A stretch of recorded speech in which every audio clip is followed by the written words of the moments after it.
Hello friends, welcome to study group Pathshala. मैं उल्लास और आज की क्लास में हम लोग डिस्कस करेंगे एक इंपॉर्टेंट ऐसे बुक और ये ऐसे होगा ध्वनि प्रदूषण पर। ठीक है, आप इस टॉपिक को जरूर तैयार करिए, आप सभी के लिए इंपॉर्टेंट टॉपिक होगा ये और एसएससी, सीजीएल, एमटीएस, सीएचएसएल और अदर एग्जाम्स के लिए काफ़ी हेल्पफुल टॉपिक है। नॉर्मली आपसे इस टाइप के टॉपिक्स पूछे जाते हैं तो आप जरूर तैयार कर सकते हो।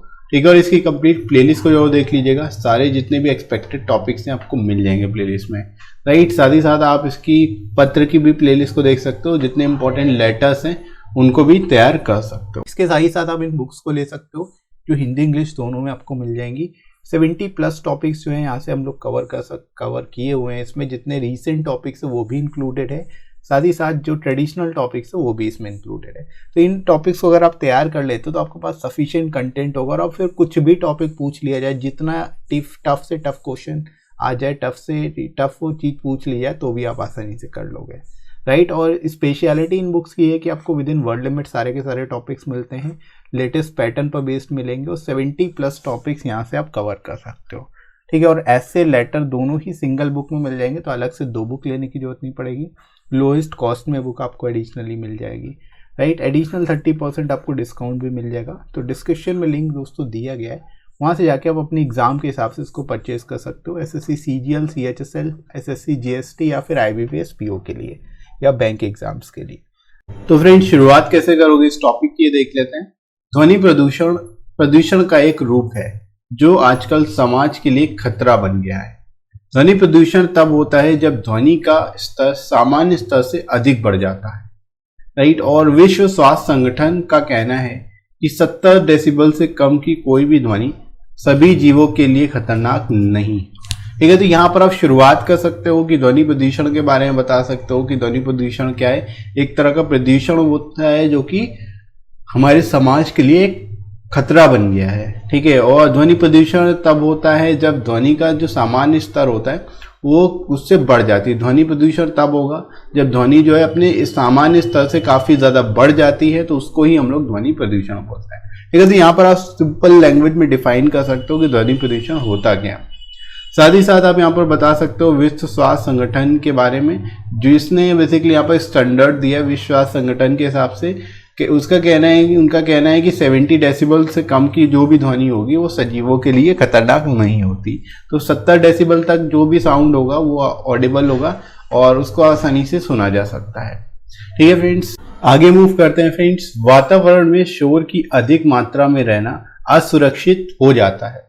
अत्यधिक ध्वनि और शोर प्रकृति में असंतुलन पैदा कर सकता है। तो यहाँ पर आप बता सकते हो कि अगर ऐसे वातावरण में हम रह रहे हैं जहाँ पर ध्वनि काफ़ी ज़्यादा है, जहाँ पर शोर काफ़ी अधिक मात्रा में, तो वो एक तरह से असुरक्षित तो हो सकता है और अत्यधिक ध्वनि और शोर प्रकृति में असंतुलन भी पैदा कर सकता है।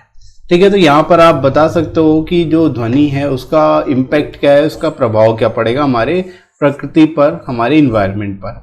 राइट फ्रेंड्स, आगे बढ़ते हैं बॉडी सेक्शन में। जैसे जैसे दुनिया अपने आराम के लिए तकनीकी की ओर रुख कर रही है, वैसे वैसे हमें इससे अधिक मात्रा में नुकसान भी हो रहा है। ठीक है, तो यहाँ पर आप बता सकते हो हम जैसे जैसे हम सभी जो है तकनीकी पर यानी टेक्नोलॉजी पर जैसे जैसे डिपेंड होते जा रहे हैं, टेक्नोलॉजी का जैसे जैसे रुख करते जा रहे हैं, वैसे क्या हो रहा है, अधिक मात्रा में हमें यहाँ पर जो प्रकृति है उसको नुकसान भी पहुंच रहा है। ठीक है, क्योंकि जितना भी एडवांस हम होते जाएंगे उसका जो निगेटिव इम्पैक्ट है वो कहीं न कहीं जो हमारी प्रकृति है उस पर भी पड़ेगा। राइट, उद्योगों का भी ध्वनि प्रदूषण में काफ़ी योगदान है, चाहे वे छोटे स्तर के हों या बड़े।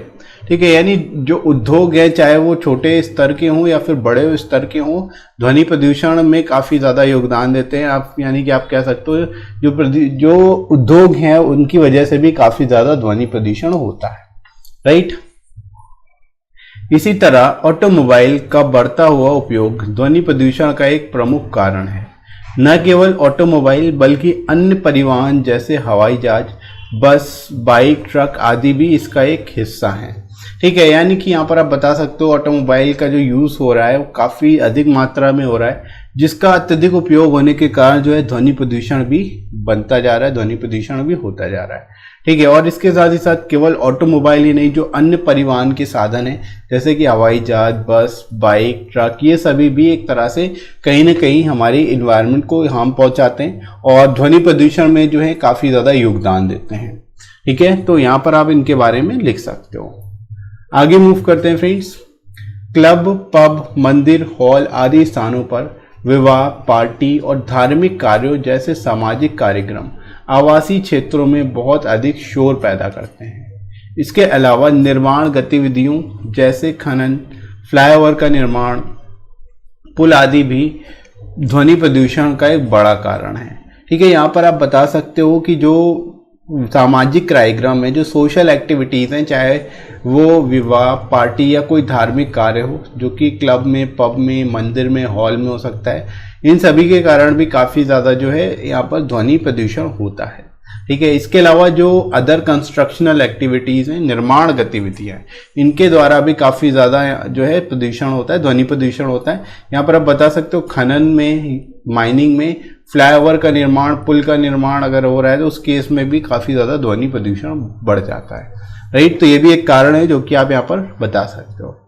राइट फ्रेंड्स, इसके बाद देखते हैं ध्वनि प्रदूषण के कारण कई सुनने की समस्याएं होती हैं। शोर का उच्च स्तर कान के पर्दे को नुकसान पहुंचाता है और कभी कभी व्यक्ति बहरा भी हो जाता है। ठीक है, तो यहाँ पर आप बता सकते हो जो ध्वनि प्रदूषण वो काफ़ी ज़्यादा हार्मफुल है हम सभी के लिए और इससे कई तरह की सुनने की समस्याएं पैदा हो सकती हैं।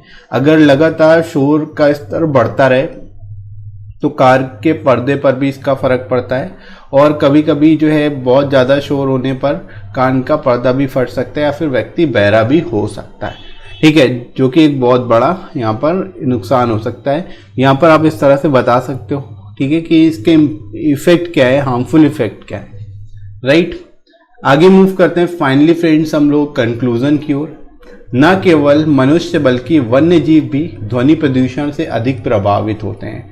तेज आवाज सुनकर जानवर आक्रामक या डर जाते हैं। ठीक है, यानी केवल मनुष्य ही नहीं, जानवर भी जो हैं वो ध्वनि से काफ़ी ज़्यादा प्रभावित होते हैं, ध्वनि प्रदूषण से बहुत ज़्यादा प्रभावित होते हैं। तेज आवाज़ सुनकर जानवर बहुत ज़्यादा आक्रामक भी कभी कभी हो जाते हैं या फिर बहुत ज़्यादा डर जाते हैं।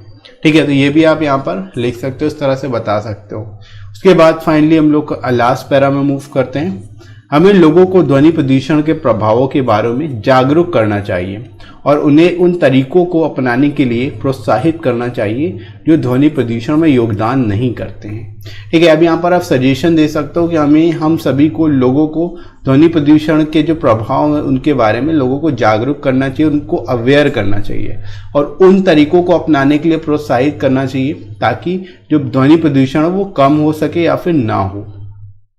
राइट, अगर हर कोई व्यक्तिगत स्तर पर ऐसा करने लगे तो हम निश्चित रूप से ध्वनि प्रदूषण को कम करने में सक्षम होंगे।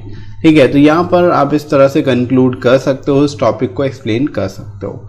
ठीक है फ्रेंड्स, आई होप आप सभी को समझ आ गया होगा इस टॉपिक को कैसे लिखना है, बेहतर तरीके से आप कैसे एक्सप्लेन कर सकते हो। राइट फ्रेंड्स, इसी तरह से आप बाकी के टॉपिक्स को भी तैयार करिएगा। इसके साथ ही साथ आप टेलीग्राम चैनल जरूर ज्वाइन कर लेना, जिस पे आपको सारी इंपॉर्टेंट पीडीएफ्स मिल जाएंगी और क्लास की नोटिफिकेशन मिल जाएगी ताकि आपकी कोई भी क्लास मिस ना हो, आप सारे टॉपिक्स को तैयार कर पाओ।